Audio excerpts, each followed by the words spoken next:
1965 December 17ರಂದು ರಚನೆಯಾದ Sullia taluk 2025ರ December 17ಕ್ಕೆ 60 ವರ್ಷಗಳನ್ನು ಪೂರೈಸಿರುವ ಹಿನ್ನೆಲೆಯಲ್ಲಿ ಸುಳ್ಯ ತಾಲೂಕು 60ರ ಸಂಭ್ರಮ ಆಚರಣೆ ಕಾರ್ಯಕ್ರಮವು ಜನವರಿ 21, 2026ರಂದು ಅದ್ದೂರಿಯಾಗಿ ನಡೆಯಲಿದೆ ಎಂದು 60ರ ಸಂಭ್ರಮ ಆಚರಣಾ ಸಮಿತಿ ತಿಳಿಸಿದೆ.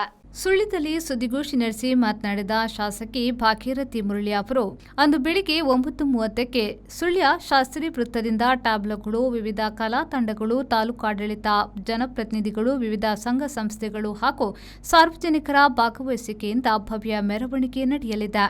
ಬೆಳಿಗ್ಗೆ 11 ಗಂಟೆಗೆ ಜಾನಕಿ ವೆಂಕಟರಮಣಗೌಡ ಸಭಾಭವನ ಅಮರಶ್ರೀ ಬಾಗ್ ಸುಳ್ಯ ಇಲ್ಲಿ ಕಾರ್ಯಕ್ರಮ ನಡೆಯಲಿದೆ. ಕಾರ್ಯಕ್ರಮಕ್ಕೆ ವಿಧಾನಸಭೆಯ ಅಧ್ಯಕ್ಷರಾದ ಯುಟಿ ಖಾದರ್ ಅವರು ಭಾಗವಹಿಸಲಿದ್ದಾರೆ. ವಿಧಾನ ಪರಿಷತ್ನ ಸದಸ್ಯರಾದ ಕಿಶೋರ್ ಕುಮಾರ್ ಬೊಟ್ಟಾಡಿ ಅವರನ್ನು ಸನ್ಮಾನಿಸಲಾಗುವುದು. ವಿಧಾನ ಪರಿಷತ್ನ ಸದಸ್ಯರಾದ ಐವನ್ ಡಿಸೋಜ ಅವರು ಸ್ಮರಣ ಸಂಚಿಕೆಯನ್ನ ಬಿಡುಗಡೆ ಮಾಡಲಿದ್ದಾರೆ.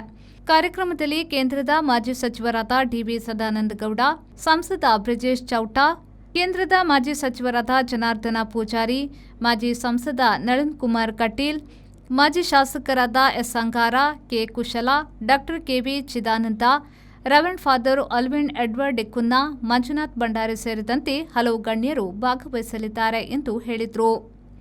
ಈ ಹಿಂದೆ ನಮ್ಮ ತಾಲೂಕು ಪುತ್ತೂರು ತಾಲೂಕು ಅಂತಿತ್ತು. 1965 ಡಿಸೆಂಬರ್ 17ರಂದು ಸುಳ್ಯ ತಾಲೂಕಾಗಿ ನಮ್ಮ ತಾಲೂಕು ರಚನೆಗೊಂಡಿತು. ಆಗ ನಮ್ಮ ರಾಜ್ಯದ ಮುಖ್ಯಮಂತ್ರಿ ನಿಜಲಿಂಗಪ್ಪ ಅವರ ಅಧ್ಯಕ್ಷತೆಯಲ್ಲಿ ಈ ತಾಲೂಕು ಘೋಷಣೆ ಆಯಿತು ಸುಳ್ಯಕ್ಕೆ ಬಂದು. ಇವತ್ತು 60 ವರ್ಷವನ್ನು ಪೂರೈಸಿ ನಾವೆಲ್ಲ ಷಷ್ಠ್ಯಬ್ದ ಕಾರ್ಯಕ್ರಮ 60ರ ಸಂಭ್ರಮ ಆಚರಣೆಯ ಈ ಒಂದು ಕಾರ್ಯಕ್ರಮವನ್ನು ಅದ್ಧೂರಿಯಾಗಿ ಮಾಡಬೇಕು ಎನ್ನುವ ನಿಟ್ಟಿನಲ್ಲಿ ಎಲ್ಲ ಜನರನ್ನು ಒಗ್ಗೂಡಿಸಿಕೊಂಡು ಈ ಹಿಂದೆ ಇದ್ದ ಹಿರಿಯರು, ಈಗಿನವರು, ಇನ್ನು ಮುಂದಿನ ಯುವಕರು 3 ಜನರೇಷನ್ ಸೇರಿಸಿಕೊಂಡು ಒಂದು ಕಾರ್ಯಕ್ರಮವನ್ನು ಮಾಡುವುದಂತ ನಿರ್ಧಾರ ಮಾಡಿದ್ದೇವೆ. ಈಗಾಗಲೇ ಈ ಕಾರ್ಯಕ್ರಮದ ಬಗ್ಗೆ 2-3 ಮೀಟಿಂಗ್ ಆಗಿದೆ. 21ಕ್ಕೆ ಈ ನಡೆಯುವ ಈ ಕಾರ್ಯಕ್ರಮ ಅದ್ಧೂರಿಯಾಗಿ ನಡಿಬೇಕಿದ್ರೆ ಪತ್ರಕರ್ತ ಮಾಧ್ಯಮದ ಸಹಕಾರ ಕೊಡಬೇಕಾಗಿದೆ.